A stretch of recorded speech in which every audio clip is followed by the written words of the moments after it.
Good morning, good afternoon, good evening, everyone. Welcome to the Metaverse Nomads podcast, where we talk about the play-to-earn games that we are interested in. Collectively, the Metaverse Nomads lead the gaming guild Rome. And joining me today are my fellow nomads. Jesse, how are you doing today? I am well. I'm glad to be here. Very good. Ray, how are you doing today? You're on mute, my friend. I must say I'm doing great. Back from Puerto Rico, had a nice vacation there, and back in New York. And so much has happened in the last week, but I'm glad to be here, catch up, and get to it. Is your shirt, is that mind blown? Is that what that is? Yeah, it's the atomic bomb going off, but it's a brain. Yeah. Cool. So how did you find a place? Can we expect you to be broadcasting from Puerto Rico in the near future? Yeah. So my wife and I were going over modeling what our house is going to look like, and I'm acquiring land, and it's in the mountains, and that's pretty exciting. Yeah. To be on. Yeah, and then we're gonna do all that. So gonna talk with a lawyer, an accountant, all that jazz, and then we'll probably be there within a couple of months. I'm not sure yet. Wow. So is there enough room for all of us? That's yes, we're definitely gonna have raw meetings, without a doubt. That was the first thing. We're making it so we're gonna have 3 bedrooms. So on the off seasons of us not being there, half of the year, if we decide not to be there, we could do Airbnb or do some stuff. So lots of stuff in the works. Rome B&B. Pretty much. Yeah, Rome B&B. I love the idea. And back joining us after a few weeks off is Bonafide. How you doing, man? Hey, good morning, everybody. I think we're all going to make it. I think we're all going to make it. Fancy, how are you doing today? Great. Yeah, I love it when we have a lot of stuff lined up. It's going to be a good show. Yeah, I agree. All right. Well, today we have several updates on a number of different games. But first, I think we're going to start with some Metaverse news. Fancy, why don't we kick it off? Yeah, so there has been like a couple news articles about Zuckerberg planning to make Instagram in an NFT marketplace that might involve like Facebook as well. But it's just a report from several anonymous people. So take from that what you will. It is interesting. Were there any details? It was a paywalled article, so I didn't get in. So the first thing that comes to mind for me is that the immediate perceived value across social media for an NFT is obviously going to be a profile picture. So if they do that and it is an NFT, what chain are they going to use? Are they going to use their own? I mean, Libra was scrapped. I think that met with a lot of resistance right around the time they had some privacy issues. So they lost that. So what will they use? I mean, chances are they're probably, are they going to try again to create their own chain? And if so, then I would imagine that any NFTs that show up in that space are probably going to be a lot lower priced. Just to make it more accessible. So it'll be interesting to see how it's perceived there. I mean, the upside in my view of it, not that I think there's a long-term success there, but it would be an accessible on-ramp for masses to get them familiar with the concept of NFTs and blockchain. And then from there, it opens a lot of doors. Yeah, Twitter did their NFT thing too, and I still don't quite understand what it is. So these social platforms are starting to get, with the music on NFTs, there's no doubt about it. I do agree, though. I think one of the major social channels driving NFTs is really going to drive the market. So I'm not a big fan of Instagram in general, but I love the idea that they're getting involved here. Yeah. What Twitter did that was really important was they allowed you to basically connect your wallet to your profile so that your NFT presence is basically verified there on Twitter.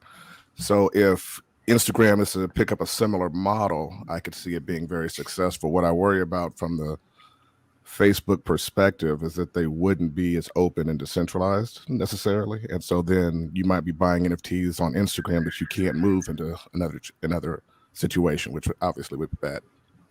Yeah. Yeah.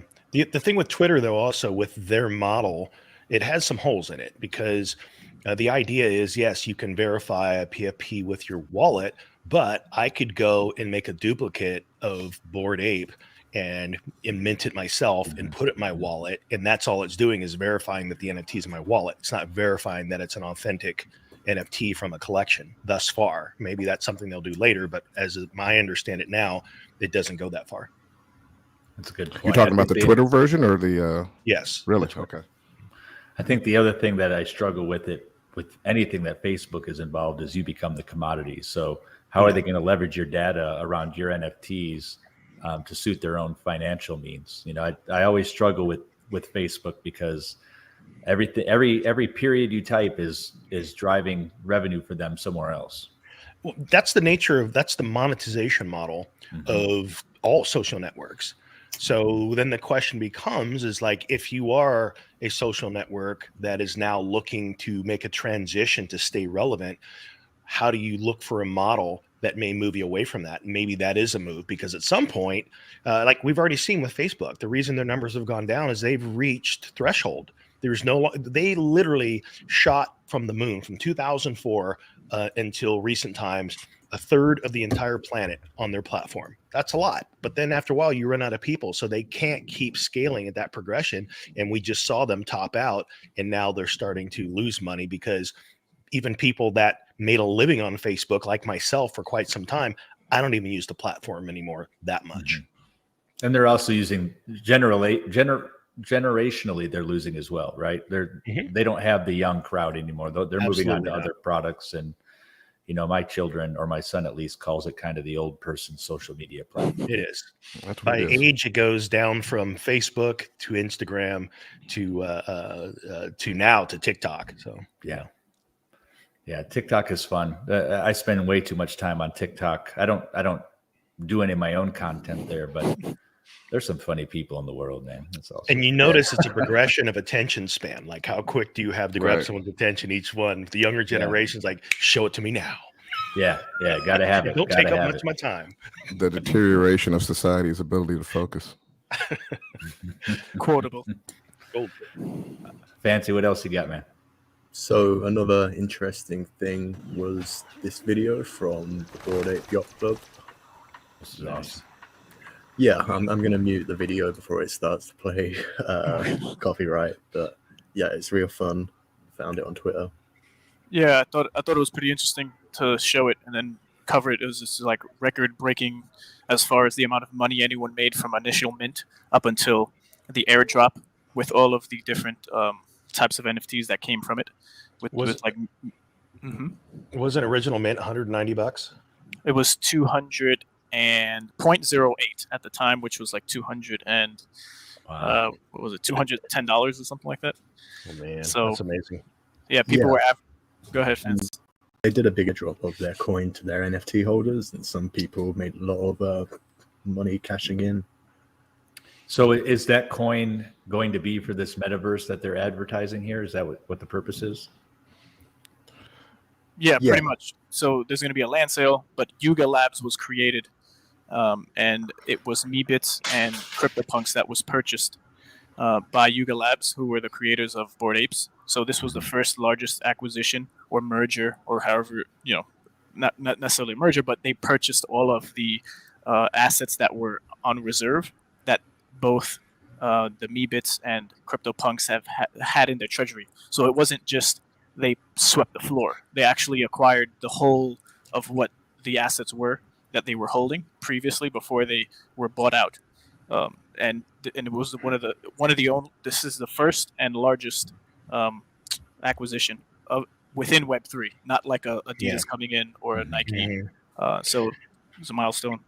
I think that Bored Ape is worthy of a documentary, and the reason I say that is because I want to know like more of the story. Like there's obviously always an element of right place, right time, and then there's the question of how do you leverage that to take the most advantage of it. I keep saying that Axie's kind of in that place where a lot of their success was right place, right time, not necessarily completely planned out. But then when you fall upon that good fortune, what do you do with it? I'm curious to know with Bored Ape, like the mindset, the people that put it together, how far forward were they thinking? How much of this was right place, right time? How much of it was strategic planning and, and innovation? So I'm really curious at some point to see how this whole story played out.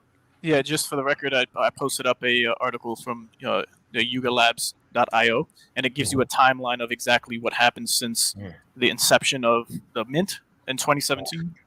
Even before that, with the founders and the people on the team. So they might pull from this one that movie's created. So is the whole idea is they're bringing these multiple NFT projects into one metaverse? Is what we saw the actual metaverse, or is that just creative ideas, and what we're actually going to get is something different? Yeah, I couldn't even tell you because that's how early it is for them. I think this is just more promotional type of spread the word type of video, and it's an introduction to what people are going to probably have to get used to, which is some high top quality marketing videos and things of that nature. But who knows what it's going to look like ultimately. But if you want any exposure to it, I guess ApeCoin is that way now if you were priced out with NFTs. Yeah. What's the cost in ApeCoin right now? I think it's 11. Oh yeah, that's a whole other topic to talk about. It came out just falling off a cliff because you can imagine people sold out. Get for sure. The most money they've ever seen in their lives off of any NFT project. So I think it's like $11 right now, hovering around 11. Yep. And but the highs. Go ahead. I was going to say other metaverse coins have held some value. I mean, if you think about Decentraland and Sandbox. Go ahead, Jesse. I would say, speaking of the tokens coming out the gate, I'm really curious to see once there is liquidity for Materium, which we'll be talking about a little bit later from Gala. One of the most anticipated games in the space, Mirandus. I'm curious what the perceived value is going to be driving price for that as it comes out. The only thing you can buy with it right now is this ancient lantern. But I'm curious to see what that token will do. What's interesting about this project is we all know it's a project that attracts money and prestige, right? So a lot of celebrities, a lot of famous people are buying these as some sort of statement. And then you have the people who bought in and got really lucky on the right project. But it seems like they have the clout to attract the right developers to do just about whatever they want, right? Because it's the one project that everyone seems to know about. Well, I don't think they're NFT space.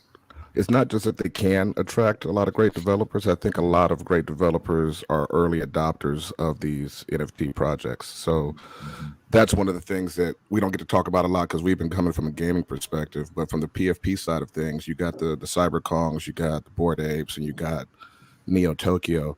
And all of these communities have been attracting very high clout level people across the Web3 space as well as developers. And they're all putting out projects.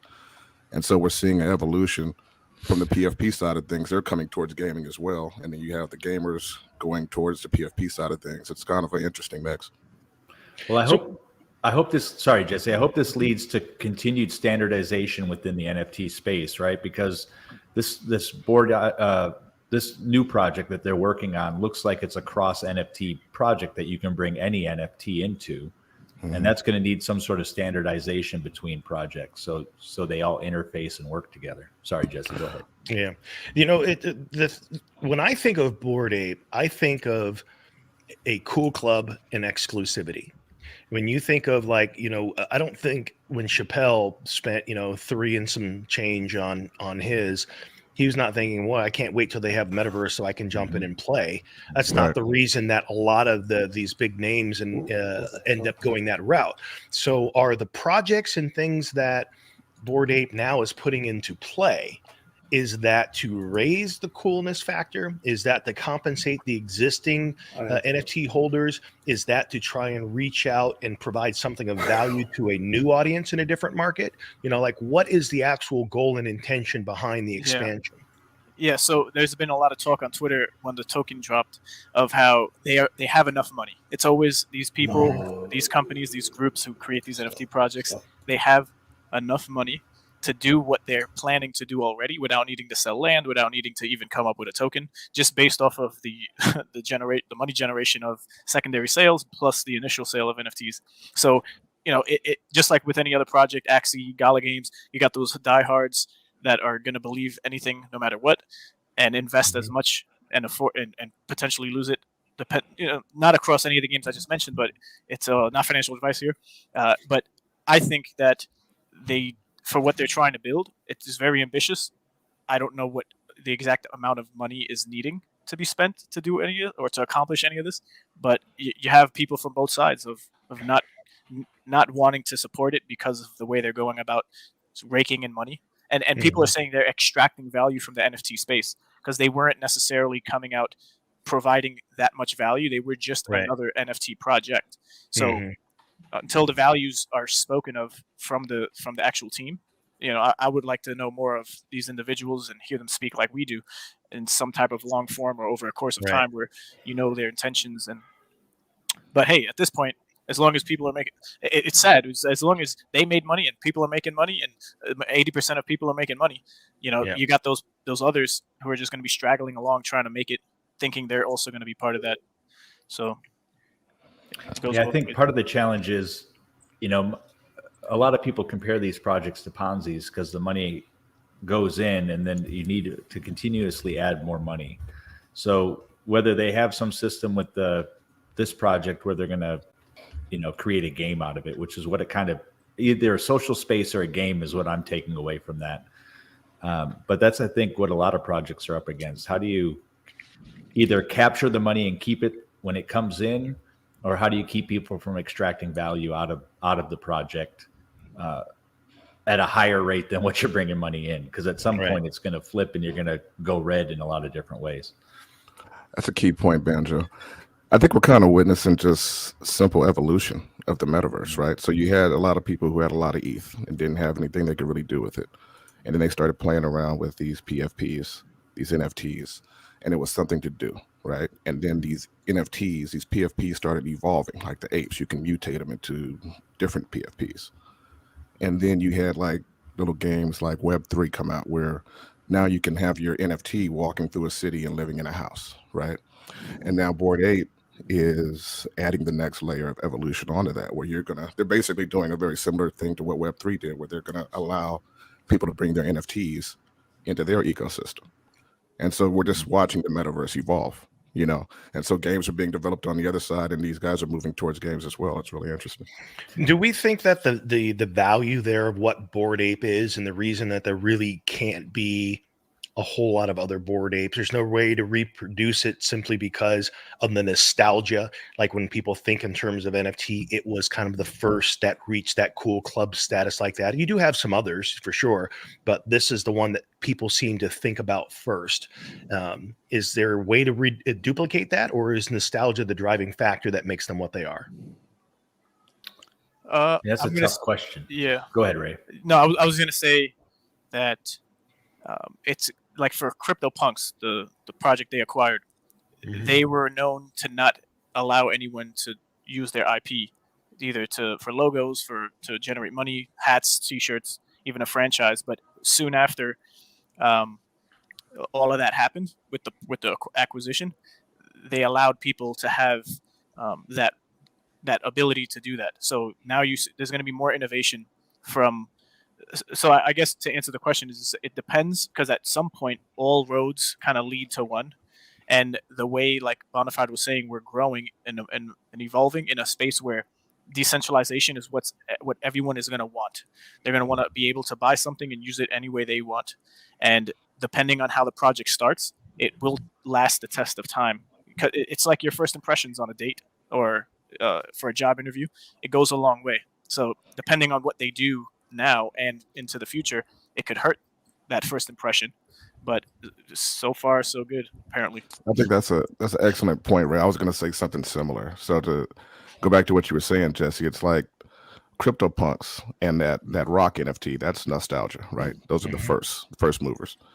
Bored Ape, to me, and I think probably to a lot of people, when you look at the level of the amount of rappers and celebrities involved, I think Bored Ape is the cooler factor, right? They're the cooler one. And why are they cooler? Well, like Ray said, they're more open source. They're more decentralized in a way, right? And so I think that's a lesson to be learned for all the projects out there is, the more open source you are. I mean, Microsoft learned it way back in the day, right? The more open source you are, the more decentralized you are, the stronger you're going to end up being. That's why Bitcoin's where it's at. I think it will be interesting to see over time, and trends change, fads change. Will Bored Ape be a Rolex and stand the test of time and always have value, or is it just the next Swatch, right? And we wait until the next for people who even know what a swatch is. But or is it the next thing until something cooler comes out? I don't think I think it's too early to tell. Right. Absolutely. Is anyone, 20 years from now looking back and saying, man, that Bored Ape, it's pretty cool to have one around now, or is it like a floppy disk? Who's to say? See, but people were saying that just months ago. So it's almost like people are catching up to that last phase of how people perceived any particular project who's been around or who've made major success. So like I've witnessed this through the cycles of also just the crypto markets, the ebbs and flows of the booms and the busts. So even now, if anything, I was never involved and got invested into apes, but I probably will now based off of the same questions that I might have had that you're sharing now, Jess, about the project, as it's more in the limelight, in people's attention versus any other project they had. But I didn't care to have one of the NFTs. My attention was elsewhere. But now I don't see them going anywhere, whether you like them or not. Gala, whether you like them or not. Axie, whether you like them or not. Like the majority, 80+% of the population would have to revolt. It's like an actual country and its people, right? Unless everyone is just going to take action, vote with their dollars and basically cripple the project financially. The coffer's already set to the max. The attention is there from other developers, other games, TVs. They're going to do a whole slot of things. So what you suggest there is interesting then. So then that raises two questions for me. What is the sustainable driving factor behind any of these projects? Is it the will of the people and their perception of the project? Because we know if that is the driving force that keeps it there and keeps it propped up, that can change. And so is there something else, or do they reach a certain threshold? Like you're saying, the coffers are full and they've got enough, coins in the piggy bank to be able to sustain the road from there. So cultural relevancy is important. Obviously, TikTok, you're not going to make it unless you're on the trends of everything that's happening. Innovation is another thing that I think about. What are they doing different that stands out from every other project? And then, it's those major threes. Like if you have the money, the time, or the energy, you can't have all three at all times. So there's going to be moments in time where money is there, right? The time, I guess, if anything, they probably have more of the three than any other project at this time, to just build it out to be something more innovative now than it was just before an NFT project, right? So I guess everyone who's building something that catches on, they need to run with it far enough, not to shaft any people that invested early, but to reward them and then take everyone with you up that mountain to the promised lands of sorts. But I think you. Oh, go ahead. No, I was going to say, but as for every winner, there's a loser, right? So somebody sold and unfortunately lost that potential. But go ahead, Bon. Well, I was just going to say, I think you hit it on the head when you said innovation, Ray. That kind of goes back to what you were saying, Jesse, earlier, as far as, is this metaverse that they're building, was that the original point, or was it something that's just kind of happening because they've been so successful? So in order for you to stay relevant right now and stay culturally popular right now, you have to innovate. That's why that's why Bored Ape is more popular right now than CryptoPunk, is based off the innovation. So, I think the question that is overreaching, I think this is what you're alluding to, is when is it going to be about sustainability? Because right now, innovation is a sustainability, but eventually you're going to get to a point where you're going to start failing as far as iteration goes. So then you're going to have something that's solid as far as a foundation that will sustain the project into the future. And we see that with a lot of projects. I mean, even like Star Atlas is an interesting example, because at some point after you tail off from the hype and things that are supporting the project to really get it out of the atmosphere, at some point you have to roll up the sleeves and start building out all the promise. And during that phase, it's sometimes hard to sustain the momentum of enthusiasm, especially due to market conditions and all kinds of other things, while you're actually in the weeds doing the work to create the thing that you promised in the first place. So, especially on projects that have a long vision. Right. And a rabid fan base that requires constant upkeep. Right. Yeah. And I think I speak for all of us here, which I don't necessarily do all the time, but we look for that, or those types of projects, those types of teams, as a guild that goes by the name of Roan, if you're just coming in today. And so we are here for the long haul too. And it's up to us as a community being early in any of these projects to help influence the people coming in, so they also understand what's happening. So the education side of things is what a lot of projects have always or now are paying more attention to, because that's how the retention levels of the project stay, right? And also the fun factor, right? We're typically forgetting and hardly ever talking about how fun a game is going to be, because everyone's caught up in how you can get rich and to retire early, or never need to work a job, or whatever the goals might be. But it's around financials. But if the game is going to be fun, then whether you make more money in the other project or this one, you might stay with the one that's more fun, making less but still enough to satisfy you as an individual. We don't talk too much about the fun factor because there's not a ton of fun to be had right now. Won't it be interesting though? You've been with the project, you've been a part of it, you've been in the community for like 2-3 years. All of a sudden the game comes out and it's just not fun. You're like, man, what am I doing with my life? Right. Fun is different for everyone. The fun might be that investment game of just trying to not do. Part of the fun is not the game right now; it's the watching the development. And I think today is going to be a good example as we pivot into Star Atlas of some of the things that they're doing that we've seen in pictures, but now we're starting to see it to scale in some of their video releases. So to me, that's part of the process. So maybe I'm paying for that excitement of seeing the next thing that comes out in the game without having something to play. But at the end of the day, I agree. If it's not fun, no one's going to stick around for it. My fingers are. Oh, I was just going to say right quick. My fingers are crossed for 2022. I think we can all agree that things haven't necessarily been a great deal of fun, except for those people that really enjoyed Axie or whatever, right? But hopefully this year we'll start seeing some beta testing going on with some of these games that we're talking about. I'm hoping for that. Yeah, a quick comment on what Watson just posted in the comments. So we don't blame you.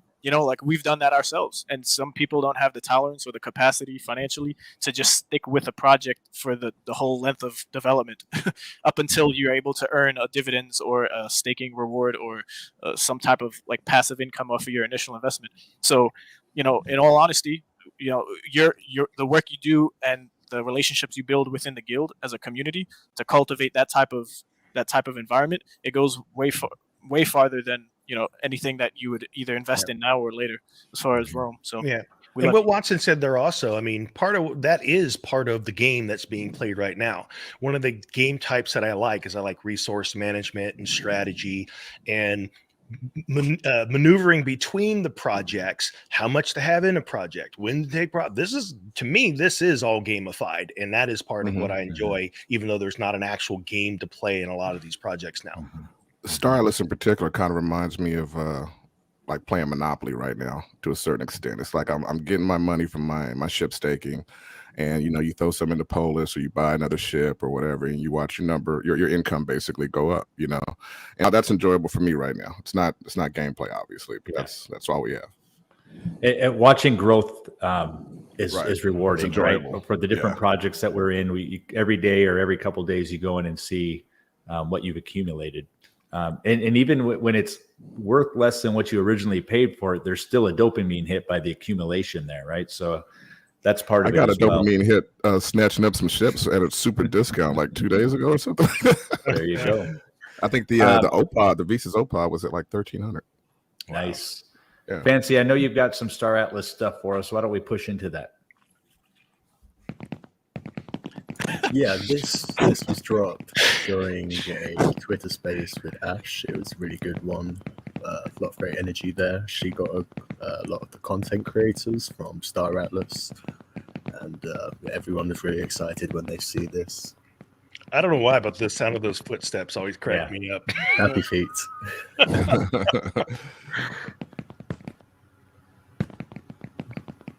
So Unreal Engine looks real.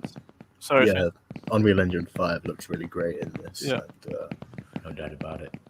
Yeah, that giant shape in the window emerging, it's a Titan ship, Busan the Last Stand, I believe. Yeah, I might turn the volume down on this one a bit. I think it's fun, Fancy. Yeah, it's fine. It's fine. We're going to be listening to quite a bit, I imagine, when we actually play the game. So. Hundreds of feet just clapping. So we're looking at the Busan as we come up to it, the scale. pretty big. Now, Extremely big. Banjo, you were saying that the scale of this model, so the perspective that we're looking at it is from one of the smaller species, right? Yeah, so what was stated in the foundation room is this is one of the smaller species. So that within this environment, they have different size characters that represent, the different races. And someone said that this is basically a waist high alien. I think I forget the name of them, but So I like to highlight, you can barely even see like the PSX4 that's coming up at this range. So compared to like the massive Titan ship, the scaling is really incredible. And he also picked up in speed, if you didn't notice. Yeah. Well, see, as it rolls up on this X4, the big question that came to mind for me is like when we see this size right here, as it's pause, great time to pause that. On a small and then on to the largest race and species type, you would almost think they wouldn't be able to, some would be able to ride this X4. Yeah. And can the smallest creature, will there be ships that are only utilizable by that smallest creature there? That would seem like, how's that little guy going to ride an X4? Right. Maybe yes, a tiny one. That'd be cool. Yeah, there is. I know they're trying to make all ships available to all species, but it does break some of the reality of, look, this race wouldn't have built this size ship. Right. And it would almost homogenize it if they tried to make every race perfectly fit every vehicle. That's the struggle I have with the Tifa, right? The metagenic ships. Yeah. Well, I could almost envision the Ooster race just getting some, strap-on leg rockets, and be able to fly around. But I mean, we've seen that with basically every game, over time, right? I mean, you go back to like World of Warcraft, you had gnomes and you had the big Minotaur guys. What were those guys? Taurens? Yeah. I think they were. They would all ride the same mounts, and they would just change the size of the mount a little bit, or Yeah. Fancy, I know you had other collateral in support of this video. Yeah, I do. I'll bring it up as we get to it in the video. Like when it starts, the first frame looks really great, especially when compared to like the first images we saw all the way back then. I think it looks even better now. Oh boy, does it? Yeah. Now what's interesting is that display case that they've got, or that display glass that's there in front of us, has a hull tank on it. So I'm wondering if that's just a placeholder, or if we're seeing, a room without ships present. Like there'll be more ships. This is one of the pictures we saw a while ago, and it seems a lot more open. There's stairs as you go through the video, and there's like more than one level. And as you get to the end of the video, as it like flips, you can see one ship that's kind of hiding. It's really cool. I'll just let it play out though again. And so basically within the cargo hold is the only place we can see. It's the only thing that's illuminated, and it's the only place that this particular, it seems like that's probably the only place they can go right now. Like the rest hasn't been built out perhaps. Yeah. And this footage is, as I understand, is about 2 months old. Is that right, Fancy? Yeah, so after this, Zesk, new hire at Star Atlas, he jumped into our Discord and confirmed this was captured in January. So, yeah, almost 3 months old now, which is really cool. Like, when you get to the PSX4, it's still in like the gray box. Always got to love a little alpha from the Rome Discord. Yeah. Just the size of that ship, though, is amazing. Yeah, I agree. It just looks great.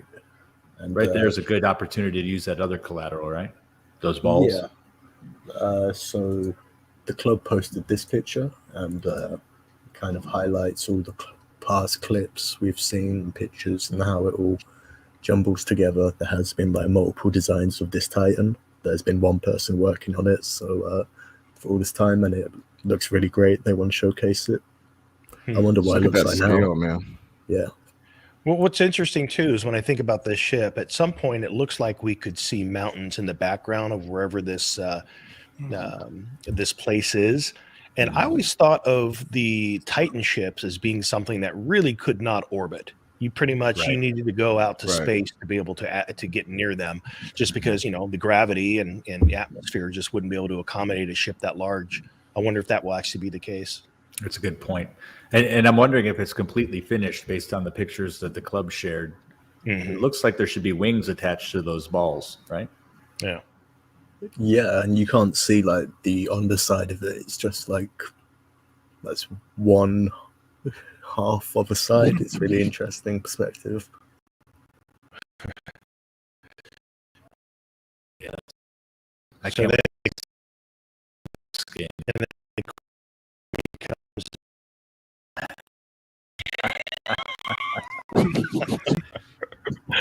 So the reason I asked that question to Zesk was this: we've seen the PX4 quite a few times fully skinned out, and here it is in Unreal Engine 5 in grey. And yeah, this is a animation we saw a while back, but it's still amazing. So when you compare that to what, like I can imagine, I can see it there, even if it isn't. yeah.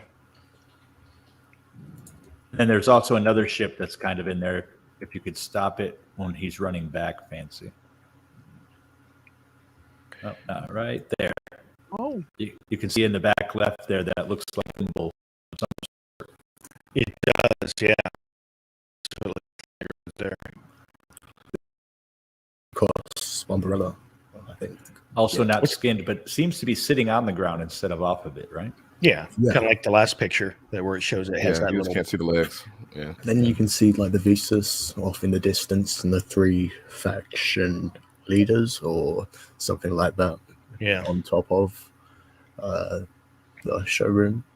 Yeah, it's interesting to think how big it will actually be. right. What's fascinating about the X4 that we just saw there a moment ago is to think that even though that thing is categorized as an extra small, it's actually going to have 4 weapons hard points on it, and it will have a tractor beam. It will have a shield generator. So maybe that shield is also what encapsulates a person to be able to allow them to be out of the atmosphere. Yeah, I wish we could see more of the inside here. It's whetting my appetite, but I want more. Yeah, once we get like a system of receiving all the pictures from all the departments in like a weekly fashion, that's what they're trying to do right now. That'd be really cool. They got a lot to show. I agree with you there, man. I kind of wanted him to go hop in the cockpit of that robot for a second or something, It is sharp though. Might be some problems with your mic, Whitacus. Does that sound better? Yeah, you're good. Yeah, I didn't hear anything. Yeah. It's beautiful. I do like how we forced the crap stage. Experience of what it was like. No, it wasn't. Texture-wise, hitting it that seems space like bar a lot more. with the texture-wise for the grass and stuff, it seems like there could be some improvements there as well. But Yeah, I the agree. solid surfaces look great. I think they have been working on the outside. That was one of like the roadmap reports a while ago, I believe. Interesting. Yeah, well, at this view, I could picture like canyon racing on your Opel Jets or your X4s. I hope there's some Easter eggs that they give too. Maybe clues or some lore information, something. That would be great, or a mini game that we can play. The floor. Yeah, and I think, and especially it'd be cool if they started only releasing lore through the panels in there, and that gets more people used to wanting to spend more time in there and start doing their research by flipping through stuff. That'd be pretty cool. That'd be super. Fancy, cool. what else you got? So this week they started a new way of doing like a roadmap report. They have a condensed version of what's up at the bottom. So, for example, the showroom, the concept art is done. The art they're still building, UX, UI building, game design done, blockchain prototyping. So, yeah, it's really clear how they're doing it. And I wonder how often we're going to get these. Is it every week? That'd be cool. Is there anything now? What is that picture right there? Is that a building or is that a ship? Looks like a train on a track. Yeah, almost. yeah, that's what it looks like to me as well. Yeah, somebody asked Bunthius in the Foundation room and he didn't answer it, so I guess we're gonna have to wait. Now, wasn't there a terrestrial-based ship that was in the latest ship brochure? One that traveled on land? Yes, there was actually. It doesn't really look like a capital, which I think it was. They were both capitals, the ground types. I am still confused by that one. Why you would want something so large, like 300 meters, traveling across terrain? Yeah, Unless I it was to don't get move it personally. cargo, right? Move ore or something like that. But that seems like a pretty large ship right there, though. Or is my scale off? Is it smaller? Well, it could just be like a little train in the showroom, Yeah, that's a good point. one platform to another. Yeah. So, do we want to go through all of this? Who wants to take the lead? Well, I think I'd go to the top one, Fancy. I think what we're seeing there is that's going to be, we kind of watched where they're at with the showroom right now. I think what's interesting is the wallet integration within the showroom. So it sounds like they're going to be putting a buy functionality right into the launch of the showroom, which I think is wise, right? People buy what they can see. Right. And I think we're good there. Yeah, I do like this way of seeing how everything's going up to date. There's a long version, there's a short version. We don't really want to act out all of these scenes on the podcast, Right. So we're going to take the short version. Thank you, Meatloaf. It was very fun. We got some information on Scream. We haven't heard about that. I think it was Cream last time we got an update, I believe. Mm-hmm. So yeah. Yeah, I like the story form because you go through the story form, and if you're more curious about a particular part of the update, then you can go into the details down here. Right. Well, I know they don't give specific dates and all, but do we have a new sense of a base timeline for Scream and for the DAO? Is that something is it now potentially end of April? Is it, 4 to 6 weeks? Is it, Q3? How far, where are these things in the perceived timeline? I know there's no exact dates.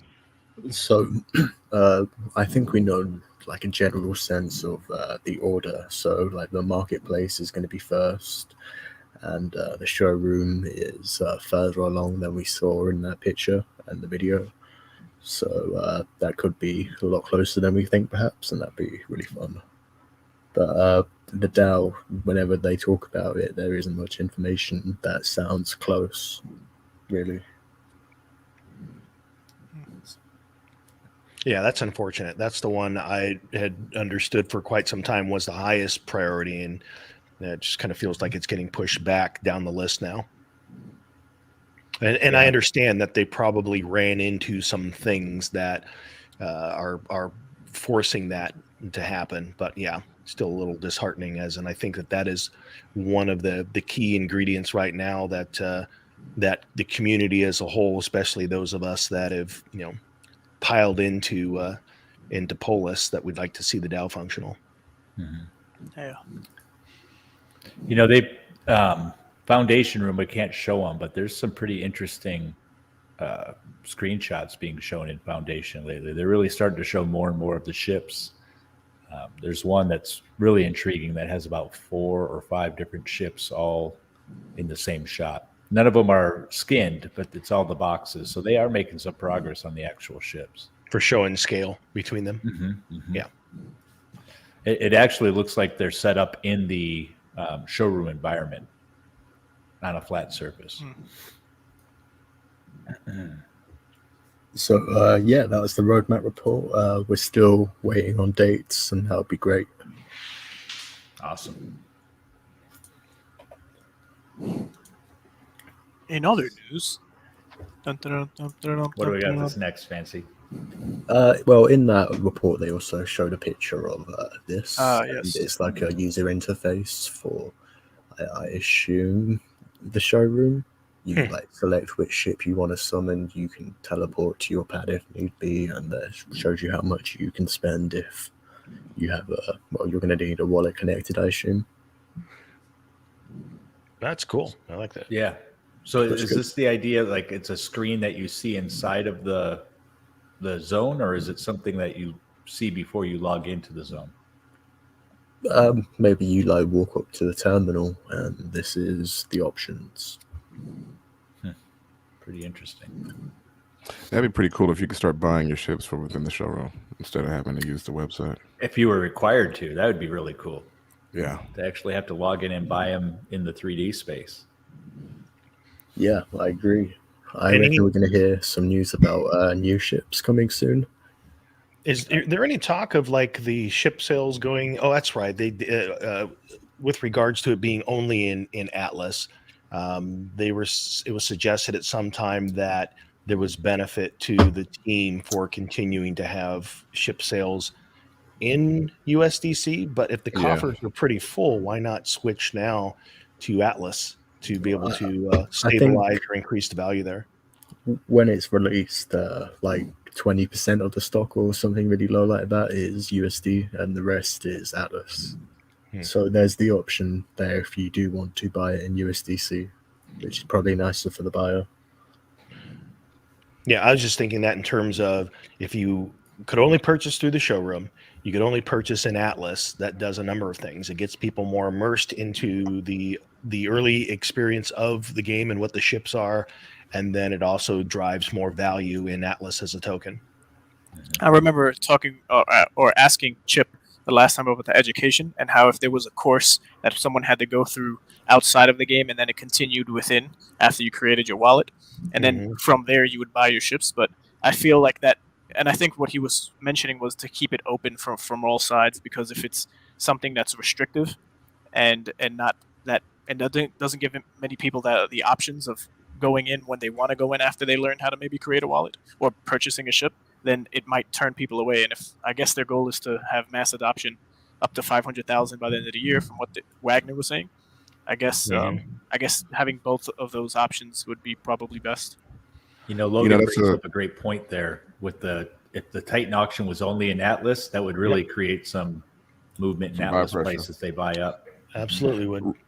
Ray had a good point though. I mean, that's something that I'm looking at a lot of projects right now dealing with, is basically how to get more people onboarded. So the more difficulty as far as having to go through a DEX or a different exchange, having to create a crypto wallet, all of these things are barrier to entry that a lot of these projects are trying to minimize as much as possible. Yeah. Fancy, anything else with Star Atlas, or are we moving on to another project? I did want to see which ship from the gals you'd be most interested in that we have pictures of. Just like generally, there's the Visus Ballad, Calico Medtech. We don't know this ship, but I assume it's an Opal. Gorgeous. Yeah. I think this one's a tow hauler, and this beast. Wow. What's your favorite? Is that a Busan or something right there? I think this is the Ogrika, perhaps. I can't remember. Can we make out which ship is that in the bottom right-hand side? Behind? This seems like a smaller Ogrika, if whatever it is. Maybe it has like a team of them inside. Awesome. Yeah. Cool. It's interesting. My fave. Yeah, thing is amazing. So far for me, it's the Visas. That white one that's really big. Nah, not that one. The one that we don't know the name of it. That one. I love that. Yeah, that's a beautiful ship. Yeah. Mm-hmm. If it's a Visas, it looks like the Opod a little bit, but it could be something else. So we have someone telling us the name here, Busan Maidenheart. And there you go. That makes sense. It has the same aesthetic as the other Busan type. Right. And he's saying probably the eyes for the moment as the smaller one. Thanks, Calvin. Thanks, Matt. Yeah, there's going to be a lot of eyes on these bigger ship sales, and I think it would be cool to have that in Atlas only. would be great Right. for the token. Super Phoenix is my favorite, for the record. I wonder if they'll give people the opportunity to tour the Titans prior to sale, because otherwise you may never get an opportunity to get on it and see what it's all about on the inside, unless they allow you. Right. I agree with K-Net. I think the tree arrow is my favorite. Then after that, I'm a rainbow guy. I'm still a sucker for a Calico Hero. Fancy this little shit. Yeah, I think I can't say your name, brother, but I think you're making a good point here.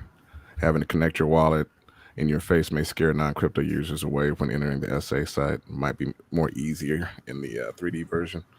Yeah, I think a lot of games in the space right now are dealing with that issue of how to be user friendly to non-crypto people, whether it's, you know, trying to keep the token exchanges down to a minimum or wallet use down to a minimum. You know, they're all exploring it. Yeah, I think that one of the things that's probably missing, even, you know, across the board with wallets, is a really clear understanding of what is happening. You know, when a person goes, even when you're just signing and a transaction doesn't take place, I think that the user-friendly wallet experience of the future will be something that just gives a little bit more detail. Starless began to do that. Remember when we first started, when you were refueling and, you know, adding the 4 Rs. Even now, it's more clear and telling you exactly what's going on. And I think the more clarity you have, it's going to make more sense, because the moment people become confused, they stop doing what they're doing. Yeah, I think we need to consider in these types of games that your wallet and the crypto behind it almost needs to be like an email protocol, right? It's just sitting there in the background. You don't think about it. You don't know what it is, but you know that you're interacting with it. I think that's, and that allows the people to focus on the game instead. And you know, one of the things I think we may see come to the space at some point is escrow companies that work in the middle. So that way, if I'm someone that's new to crypto and I could use a wallet that functions as an escrow, so when I pay someone, I'm protected against risk, because the escrow company will have a relationship with who's getting paid, that, hey, you know what, you have to be in good standings, and that way it eliminates a lot of scams. So I think that at some point there may be some escrow wallet services that help kind of iron out that part where people just are blatantly getting ripped off. Yeah. So, something that has rule sets for the both parties, right? Yep. That have to be met. No, I agree. Fancy, I think that's good for Star Atlas now, but I'm pretty sure you have some Illuvium stuff to share. Yeah, we haven't covered them in a while, have we? No. They consistently post things almost to the extent where you're drowning in content, just animations and cool soundtracks. It's really awesome. Go check out their Discord. They're doing more like marketing things recently, doing good like economic videos. We'll play a clip from that later. They're also sharing wrong clip. I'll upload that, but they're also sharing more gameplays, specifically survival mode. That's going to be like their bread and butter mechanics for gameplay. You're going to collect all of these Illuviums and you will battle with them. So you collect That will make its way into the game, or if you're just playing a strict card-based alluvial. Yeah, it does take inspiration from a lot of games. I think mainly from things like Teamfight Tactics.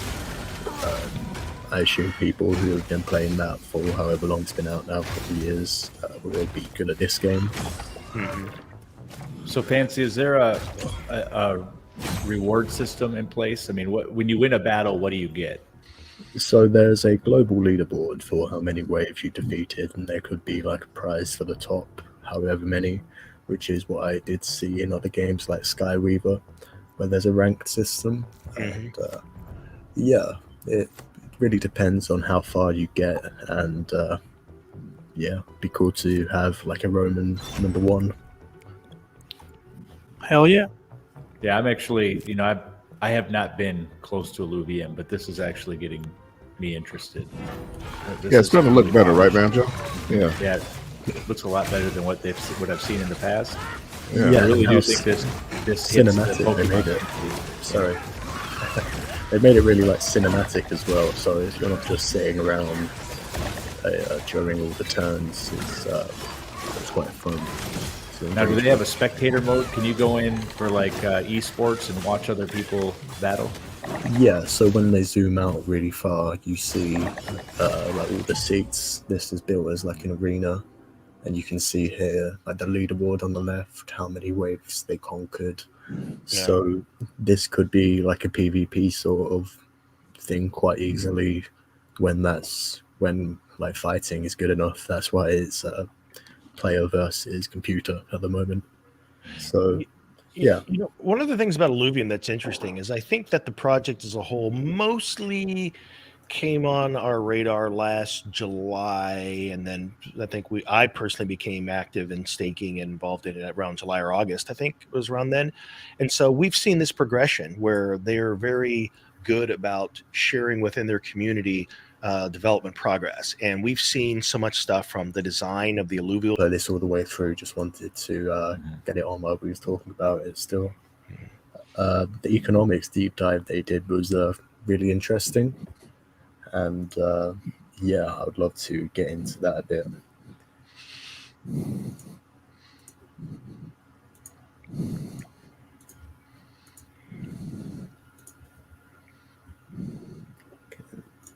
No volume. Got to break it down. All right. So the revenue distribution, if they're staked in ILV. So what is revenue distribution, there's and something else. how does somebody take part in this? You got to break it down. All right. So the really, really cool thing about revenue distributions, a lot of people, if you don't go deep into it, then and on the surface, it sort of looks like, okay, they're going to take all of the in-game transactions and they're just going to send that out to the people who are staked in the protocol proportionately. That is true.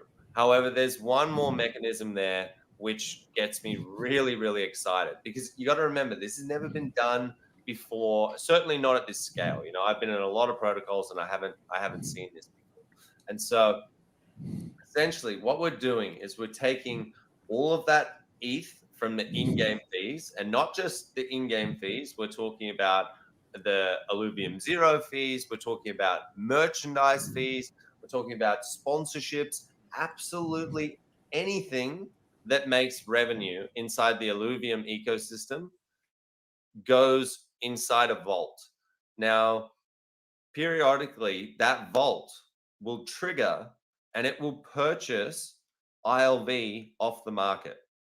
Now, why that's so exciting, right, is because if you think about it, if you look at like some of the other games out there that are live now, the revenues that they're generating, and they don't even have things like skins and enhancement and infusing and revival and like the 50,000 other in-game transactions that we have, we're going to have situations where there's potentially like 50 million, or if in the case, of a large Illuvitar's event or something like that, even more.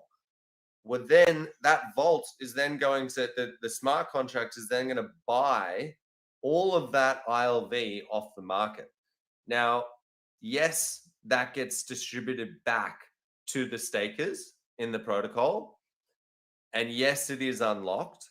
But the idea is you're already accustomed to the staking protocol for the last 6 to 12 months. So you receive this ILV and you've got a decision to make. You can either sell it to cash in and go, okay, I made my dividend, and effectively what you sell compared to what we bought, if everyone sold, it should even itself back out, right? Theoretically.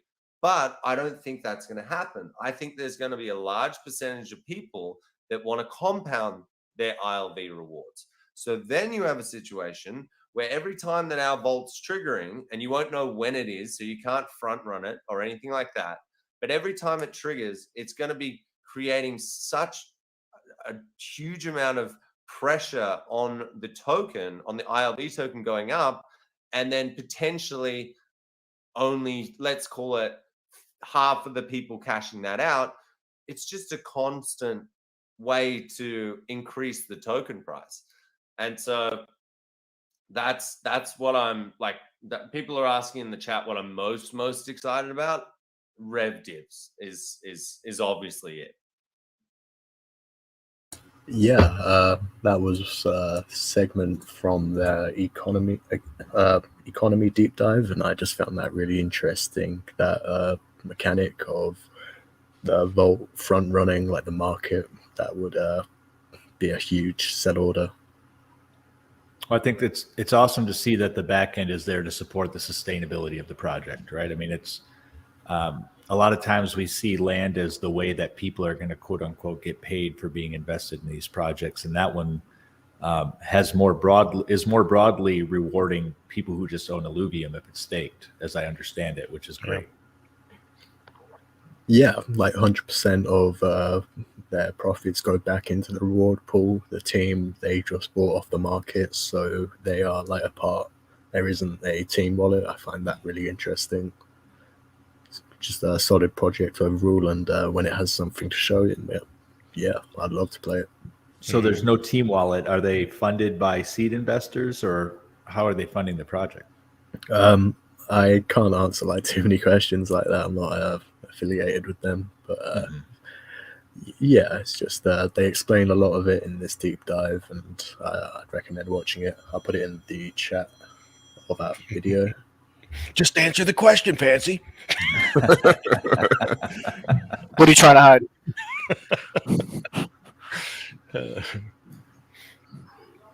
Awesome. What else you got, Fancy?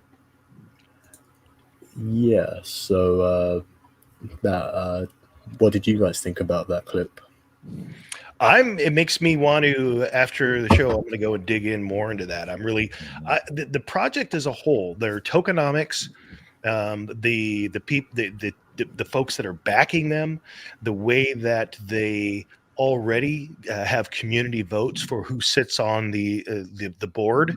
All the stuff that they're doing, I think, is really, really exciting. And so it's a project that, just for learning the potential and possibilities in this space, it's one I really want to pay attention to. And it seems like there's a lot of stuff for me to catch up on. So I'm glad you shared that, and I plan on digging in.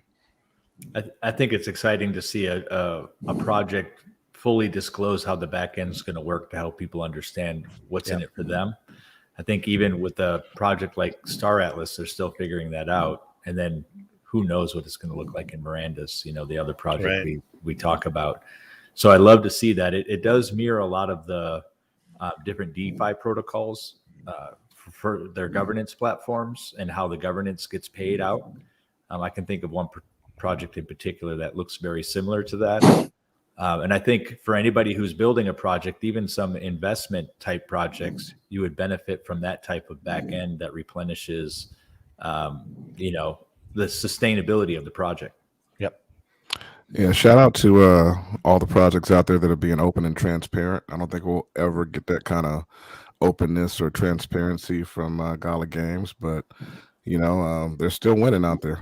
Like Ray mentioned earlier, they're still winning. So being transparent or not isn't necessarily an issue, but you can't trust them as much for sure. And for all of the times that they have literally used the phrase "show you how the sausage is made," we still have no idea what's in that sausage. You almost made me joke.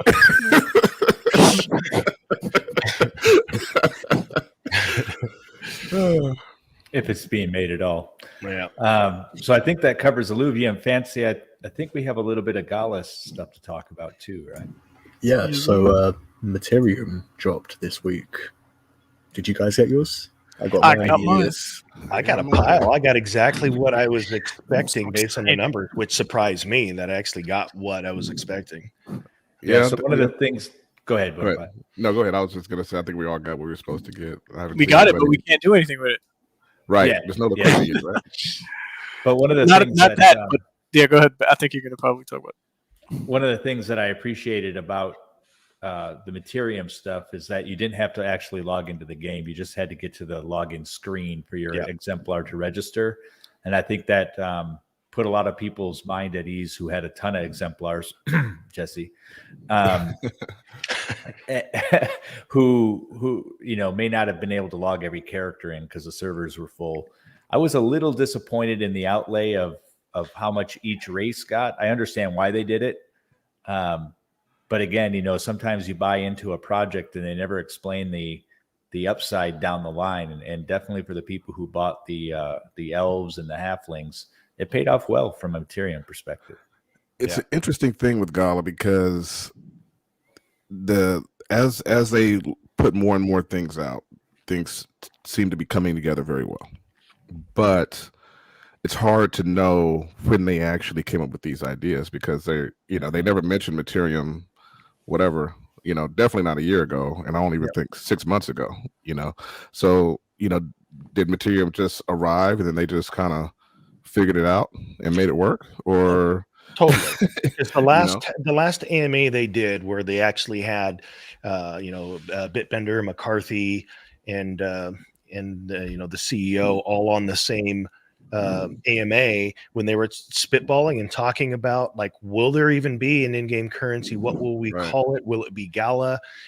They'd like to see it be Gala, but they know with other games that they're probably going to want their own in-game token. And then they still wanted to use gold, silver, and platinum, the traditional model from within role-playing games and of that type. But all of these things seem to be fueled after the fact by marketing and sales. For example, you do play test, and the play test was set up to say you can only play if you have an exemplar. So that kicks off exemplar sales. And then it's like to sell more exemplars. If you play with an exemplar and you have more exemplars, you're going to be able to earn some benefits from that. So it always seems to be following the tail of what marketing's needs are rather than a foundation up of what the gameplay should be. Which is scary to a certain extent, right? Because that gives off some Ponzi vibes. Yep. Not financial advice, but they did also mention that there's going to be more play tests, and so there's going to be more Materium drops to exemplars, which obviously is going to fuel more exemplar sales, which are down right now. I mean, the humans are at about a 50% discount from the original launch, right? And the same with the epics. So the orcs and the dwarves are all about half off right now. I think the only things that aren't half off are the elves. The elves I think are up, but everything elves else are up a little bit. Even though, like when I originally sold a couple of elves, I got a lot more than what you could get for them now. So sentiment is definitely down quite a bit. Down, but Any speculation? What you guys think that the Materium's going to go for? Once there is some liquidity and people can get out of it? I think it's really hard to say. Yeah, I think it needs to have utility, right? So Townstar coin at least has utility. They can use it to buy things, and I know they're implying that with the lantern, but they need to give us more to buy. So I'm which is scary, Banjo. To match Townstar. Don't tell them that we need more stuff to buy with Materium, please. The lamp is right now. The first drop of the lamp looks like there's only going to be 10 lamps that they're available, and those 10 lamps are going to go for 10,000 Materium, and the lamps carry the rarity status of ancient. So being that you have a limited supply of these things that is categorized as ancient, it'd be strange if they had a value of less than, say, 5,000 equivalent US dollars, which would put the pricing of Materium at about 50 cents.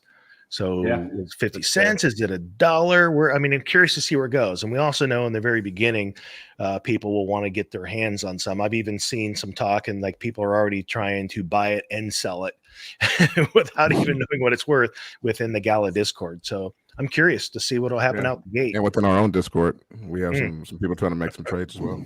Yeah, I'm actually one of those. I wasn't gonna put you on blast, right? But yeah. If you think about the idea that the first item you can buy is a lantern, that seems a little bit, and it's an ancient lantern that apparently never goes out, and it might be a little bit brighter. It seems a little bit underwhelming, right? It's for a 10,000 Materium, but again, if we don't know the value of Materium, it's hard to say. But I tell you, all those elf holders are going to be fighting over those lanterns. Those are the people who are going to have enough Materium. Well, not the ones who can see in the dark. Yeah. Right. Yeah. Well, the one there was some theory crafting going on in our Discord as far as the one elf that actually gains. I can't remember if it's resource management or healing or whatever from sunlight, and whether or not that would be able to interact with that lamp. Because the lamp is obviously based on sunlight as well.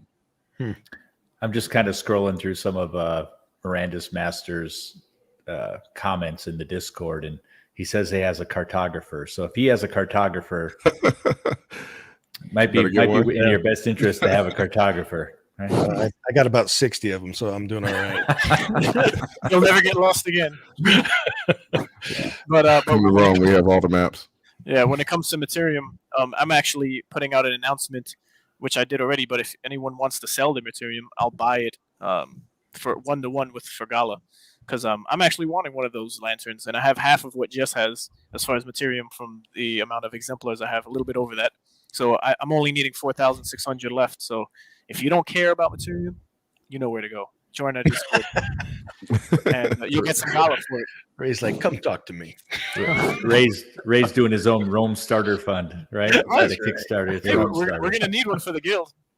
Yeah, that's what the guys in the guild were talking about. It'd be nice to have at least one in the guild, just in case it. Gala has this weird way of either completely forgetting about an NFT and acting like it never got dropped in the first place, or pumping so much love and utility into the thing back in that you're mad that you didn't get one. So yeah, I think he go either way with this lamp.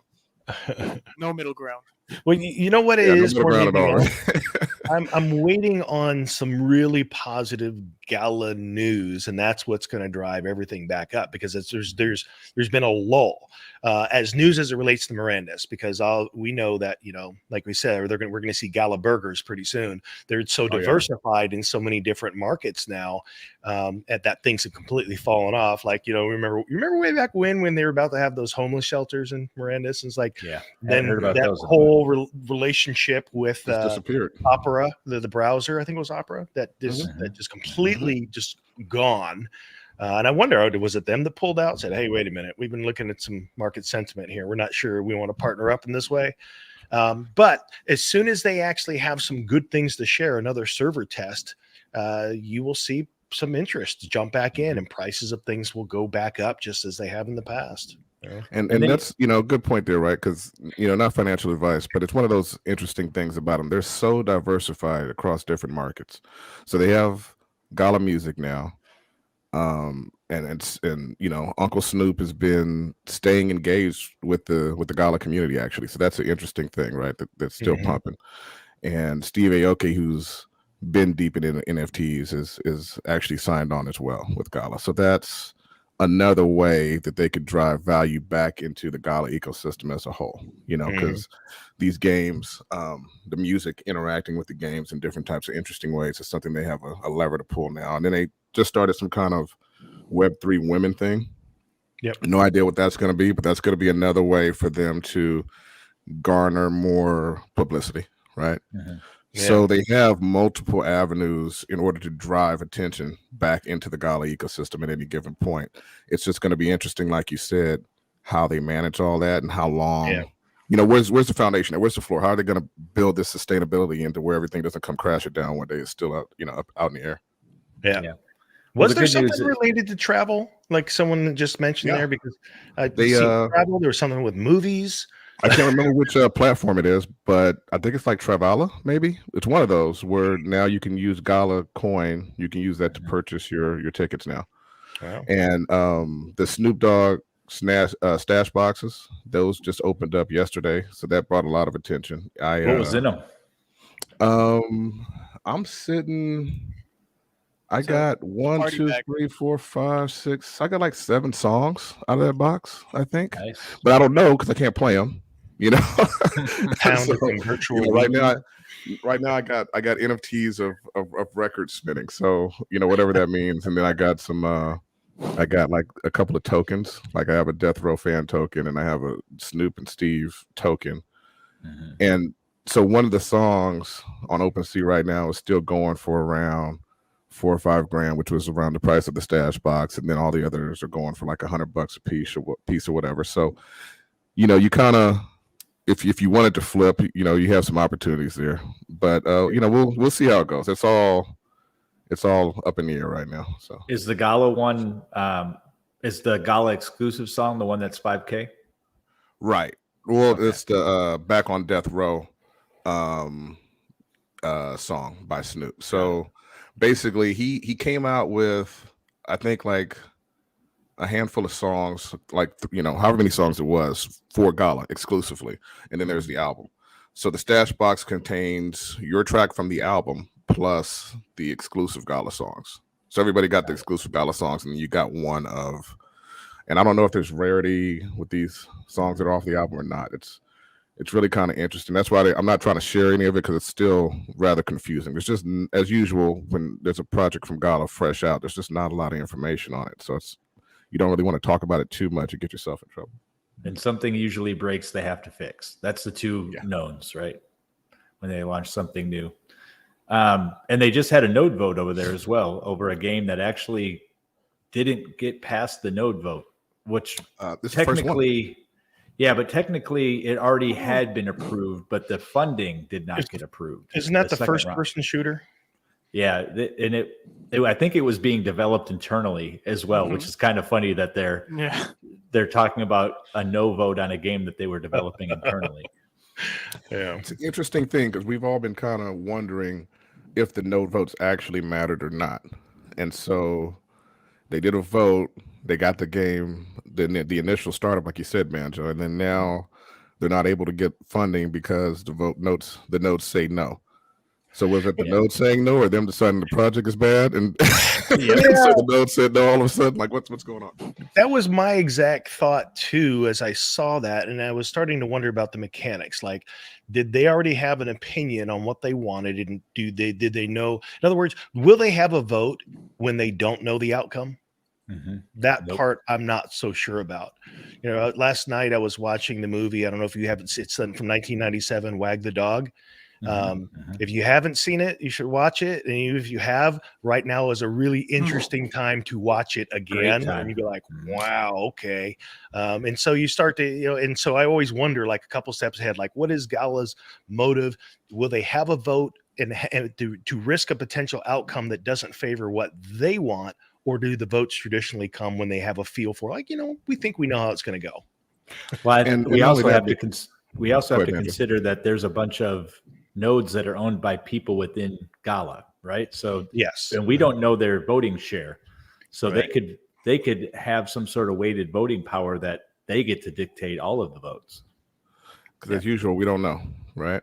So that's the issue right there. So to answer this question from the chat, anyone collect all of them? Can't you go chill with Snoop if you have all the tracks? So yeah, there's 18 tracks from the album. And if you collect them all, then you get, it's all those vague, exclusive, rare things that they're not going to tell you all of. But yeah, one of them is you're supposed to be able to go hang out with Snoop. You're supposed to get a death row chain, and I think something else that they've already mentioned. But like I was mentioning, those are all around 4,000, 5,000, 6,000 at this point. So you're still kind of spending the same kind of money as if you were just buying a whole bunch of stash boxes in the beginning. Yeah, Punjab says somebody got them. Somebody got a ball. I'm not sure who John T is, but if we had somebody if somebody spent $450,000 just to buy a plot of land next to Snoop and Sandbox, I could see them spending. And what would the price be to get all 18 if they want to go hang out with Snoop? Do we know what that investment looked like? Quick math on it is you're looking at roughly in the neighborhood of $100,000. So people would pay that in a heartbeat. 80 and 120. Yeah. Exclusive access for $100,000. People do that stuff all the time. That's facts. So it's interesting. We'll see. Gala Music, shout out. Let's see how it goes. For some people, that's only 34 ETH that they bought, back in 2017. So right. That's always the other side of the coin, right, Jesse? Is to some people this is still funny money. So that's always a key thing to remember. And then the music nodes weren't that expensive when they were on sale last time. We'll see what they do when they re-release them again. As we know, they're not the same as the Founders nodes where there's a limited supply. They made sure they didn't lock themselves in like that on the music nodes, and there's an unlimited supply of music nodes. So we'll see how that all plays out as well. Mm-hmm. Yeah. Well, we'll leave it to you, Bonafide, to keep us all up to speed, because I don't think any of us have our fingers in that pool. Yeah, I kind of got lucky with my node drops, so I'm playing with it a little bit. Awesome. What's that? No drop. So I got the stash box. You not being able to get one. Still never seen one, man. They were tearing you up in the comments when I mentioned that I got one. The stash box of the drop that time. Yeah, your eyes were like so hurt. Oh man. Awesome. Well, I think that covers Gala Games for now, and I think Ray has some Axie stuff, right?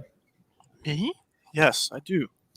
But let me just add my screen here, and we can go on with Axie Infinity. So it's been about 2 weeks. I think we didn't talk about Axie, but since then, a lot has happened. As the end of the month is when Axie Origin V3 is coming out. So all the revamped artwork for the cards, the effects, the damage, the attack power for each one, and how it's all going to come together is going to be revealed at the end of the month. But so far, since within the last month, we've gotten the art and the effects of the back cards, as we see here. I want to Axie with a samurai sword. Yeah, the art is just so good. So you can really get lost in each one of the cards' art. Whether some people like it depending on your style, but some of them are funny, some of them are kind of scary looking, some of them are the whole spectrum. But we also have the horn cards and the mouth cards. So 3 out of the 6 body parts that are going to have cards and effects associated with those cards to use in battle. So yeah, so this attack move for the horn is called Trump. So there's some history with some of the cards, and if you've been around, you know the cards by heart. So you could look at an Axie and potentially know what the name of each of the, for the mouth, the eyes, the ears. So if you've been in the space or you know about the cards, you'll get some of the jokes that are kind of under the surface with some of the card art. So I'm just showing you some of the back card art. I'm going to go through some of them, but there's very colorful. It actually jumps out at you. There's a lot to look at, and with the associated effects. So there's going to be a lot of different types of, like for poison, different types of. So we could go through them now. So we have Fear, Bleed, Jinx. A lot of card games have these types of effects when you play the cards, and there's just going to be too many types of metas that are going to come out from this, and there's going to be a lot of buffing and nerfing along the way. So here we have some water cards, and they broke it down for each class. So you'll have a class of beast cards for the back, the horns, etc., for each body part. And you'll have, so here we have the grass or the plant Axie.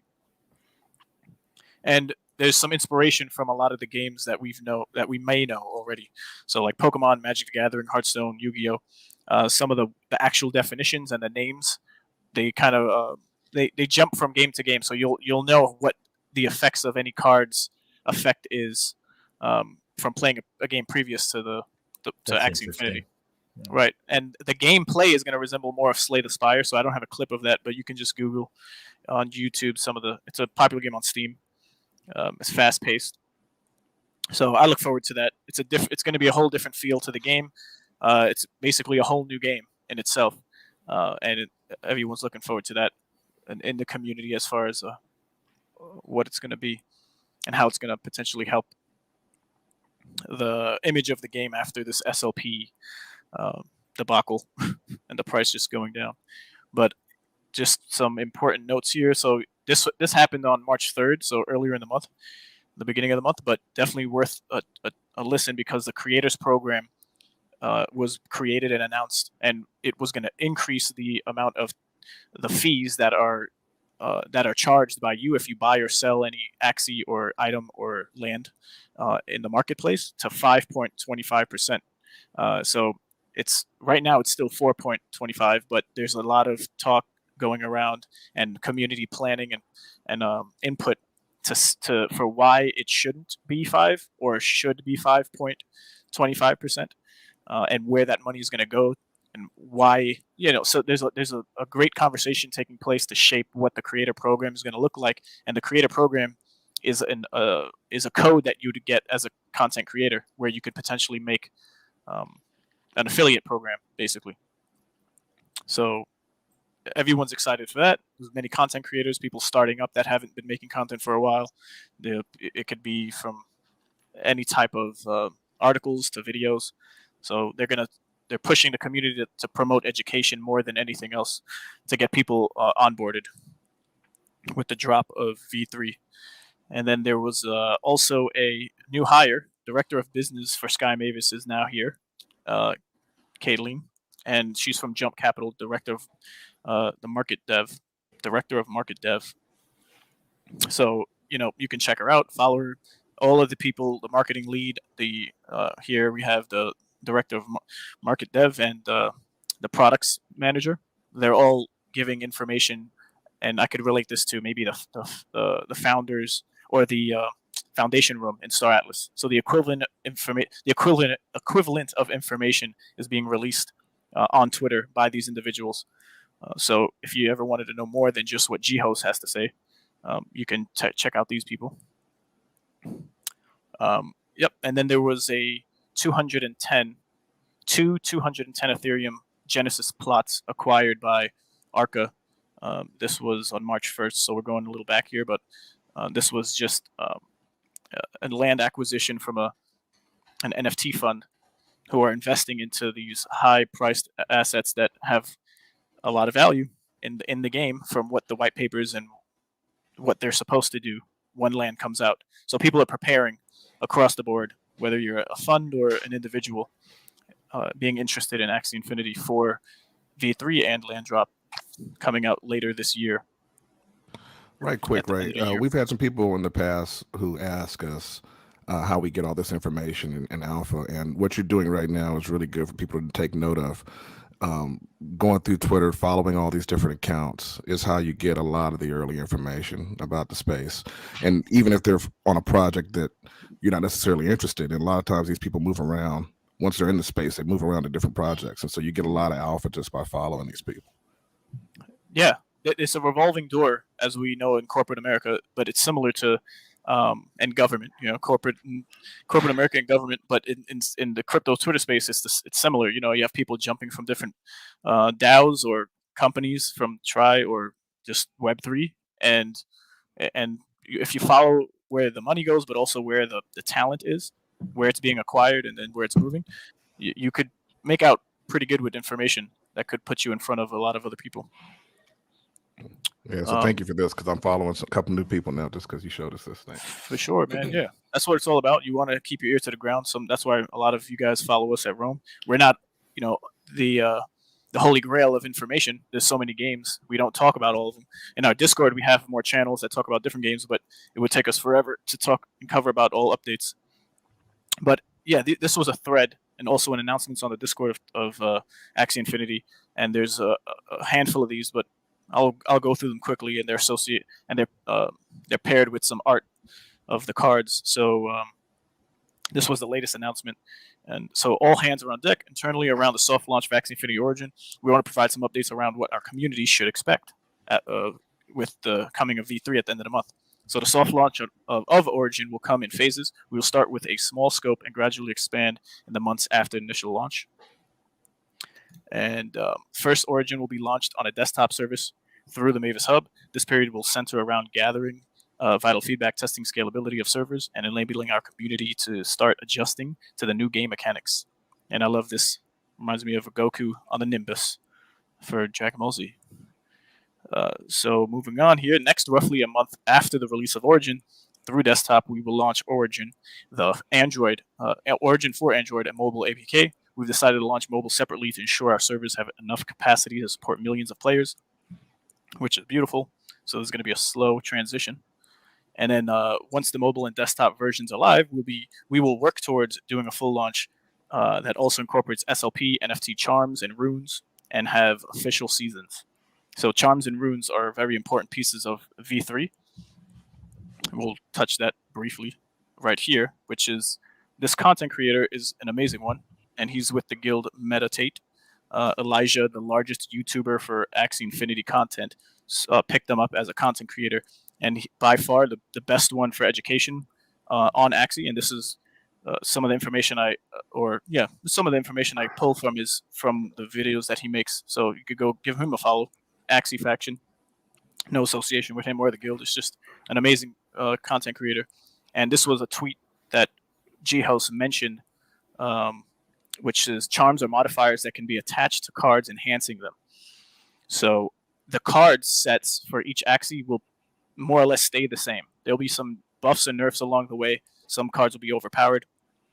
But for the most part, charms are not always going to be, they're going to be seasonal things that you're going to be able to create using SLP, which is going to help another sync or burn mechanic for SLP. But that's besides the point. The point of mentioning charms here as modifiers are that once you make those charms and use them, they're gone. And then after the season of what particular charms are available to craft, there's going to be a new set of charms.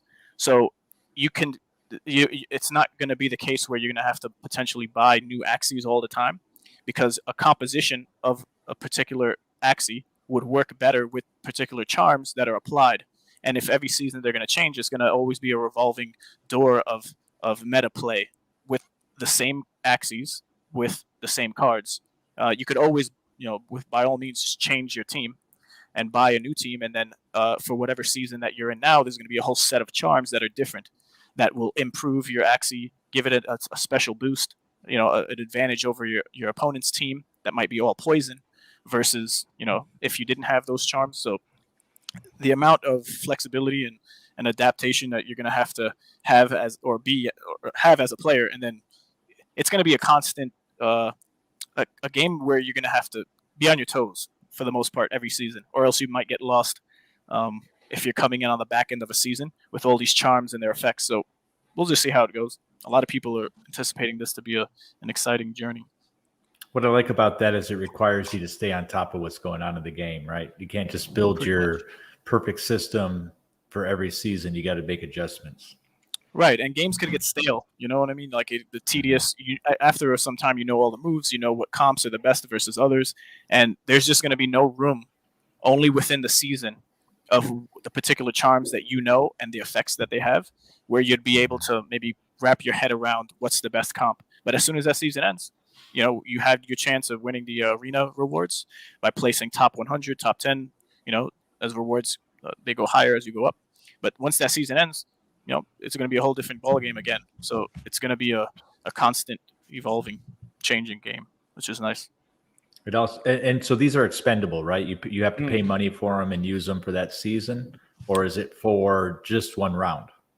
So no, I think they would be used at the end of the match that you're using them in. So if you wanted to create more, you can, and then you could use them on your Axies before going into battle. I believe you wouldn't be able to. You would have to hook up your Axies because they have these effects. So change ability target to furthest one. So this would be a charm that you would equip to attack the furthest enemy. So now this is a backdoor type of attack where it would change the game completely if they were leaning on their back Axie to finish off the game in a strong way to win. So you would create for each class, you can create charms that are going to be available for that particular season, and then apply those before going into a match. And maybe I'm wrong there. I don't know if that's going to be the case. Maybe in real time, if you crafted them, I think that might be the case. I'll have to ask, and if it was shared already, then someone enlighten me. But I can see them using it real time, which would be even better, where you'll be able to have them in your wallet and use them, maybe one back to back. Yeah, that's what I was talking about with Illuvium. I was wondering if it was going to be straight cards and what the stats are, or will you have the option to have things like this that provide further buffs to your fighters? Yeah. Seems like a good way to pull value out of the, so it doesn't continue to inflate. Like it's going to help the price of the tokens used to buy and craft. So obviously not financial advice, right? But how are you, like, I don't know, not your personal business, but like how do you think is the best way to prepare? Like because version 3 is coming out soon, right? So what's the best way to prepare for that, Well, in your even opinion? G-Host himself said that with all the releases of the body parts and their cards and their effects, there's a lot of speculation, but it's not financial advice. Everyone, or most of the community are buying, speculating on what axes might be just stock good for a battle, minus the charms and runes, because there's going to be synergy with the cards without charms and runes. These are just enhancements or buffs that you can add on. So I've bought some myself that I'm thinking not to resell, but to play with. Um, and for its So rarity, you're as kind a of just like betting on what you think the cards might basically be. Okay. basically a lot of people are doing that, but there's guilds out there that are highly competitive, and the esports scene for Axie Infinity is growing. There's a lot of rewards there for people who place top in the rankings in the ladder. So there's going to be a whole bunch of breeding that takes place to have multiple types of of comps, and yeah, I wouldn't know what to tell anyone in particular now because there's so many different types A lot of of variables, axes right? that could be made. Class, the card, it's just going to be, it's insane the amount of Right. the Like who's going to multiplier be of able to different predict the types. meta? Right. So for example, there's a card called like Owl for the bird class, and then for the eyes, there's Owl, which we never had cards for, which we will now. And then there's another card with Owl for the bird, which is like I think it's the eye, the beak.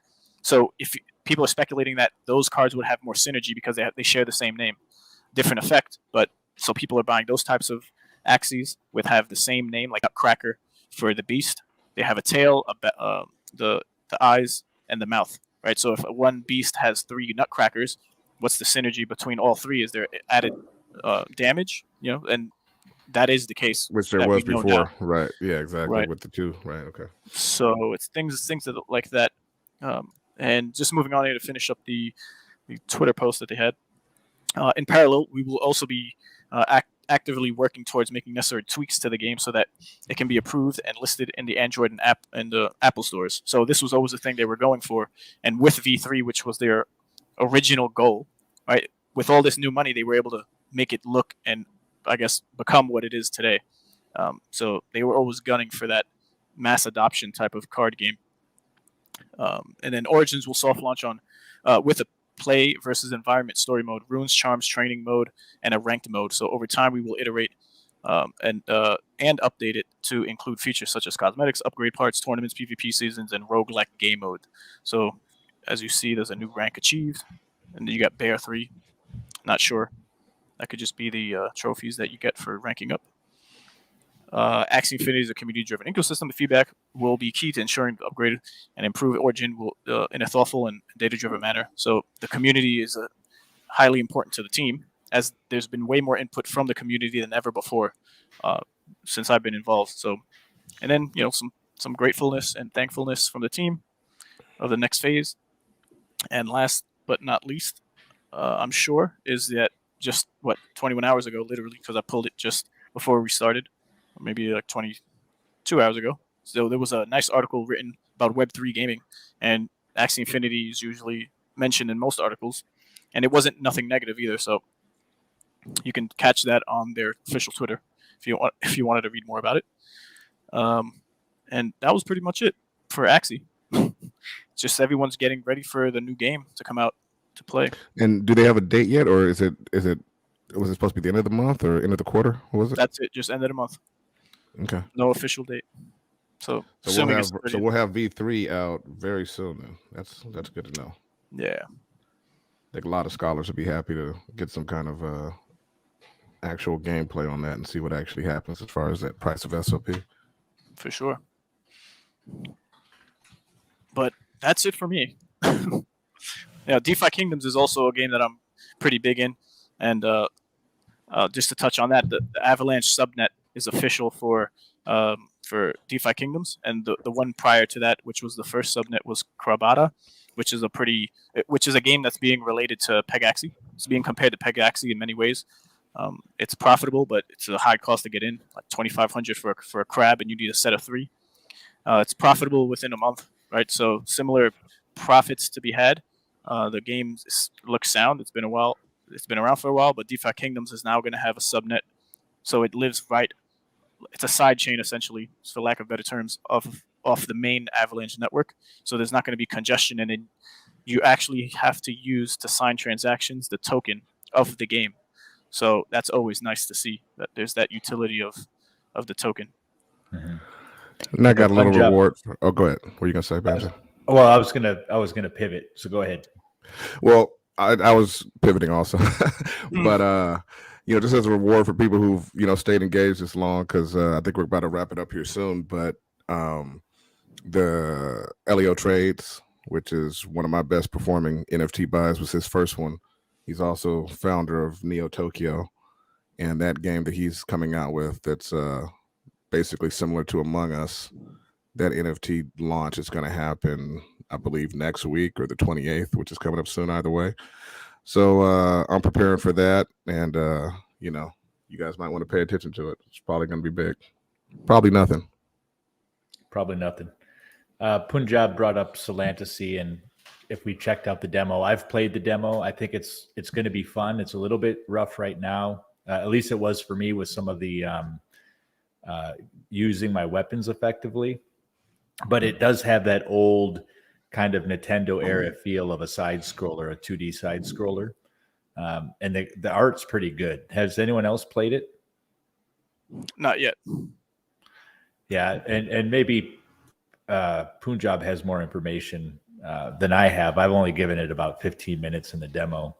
And so I don't know what the play to earn component is past it. But what I do love about it is a project that set its sight on a goal of creating a game, and they're actually getting somewhere. We've all been part of different projects where there might have been a rug, or maybe the aspirations of the developers were greater than their capabilities.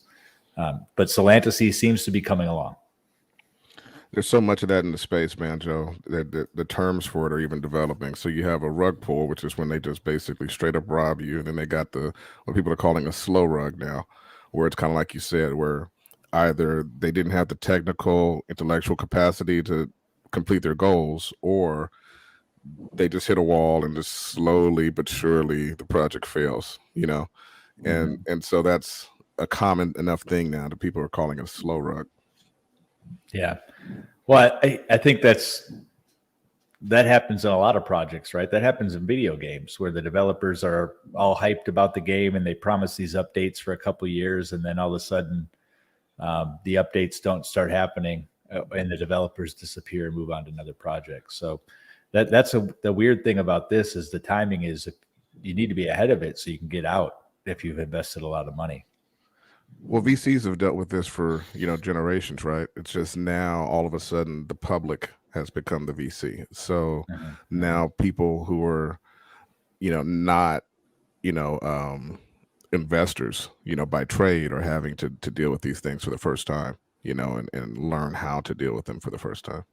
Yeah. Well, what's also interesting too, the difference between the public crowdfunding versus traditional VC or angel investors, is that at least in that world there is some accountability. Here, there's not. You can't you can ask, but it doesn't mean anyone's going to tell you what's up. Yeah, we've experienced that. Just the Discord just dies one day, right? Or over the course of a couple of months, just people just stop talking. Yeah, there's one project that was really into that's basically the community's trying to pick up the assets in the project and do something with it. But it's kind of sad because you see these great ideas and you think about what could be, and then all of a sudden there you are with nothing but a cheap NFT on your hand and a bunch of people who are either pissed or want to do something different. Yeah, I like how you brought up rescuing projects, right? So that joke I just made about probably nothing, which is another term we just use a lot in the NFT Web3 space to kind of be sarcastic, it's probably something, but we're saying probably nothing. Like you might want to take a look at it, right? And so there was an NFT project that came out that was called Probably Nothing. And it was just basically a JPEG that said probably nothing on it with different colors, right? And it was basically a slow rug. Well, one of the guys in the space that's well respected, I think he's a Bored Ape. I think he's probably in Neo Tokyo as well, probably a Kong as well. He's probably all in the mix with that stuff. But he he basically bought the project. And so now probably nothing might actually become something, you know.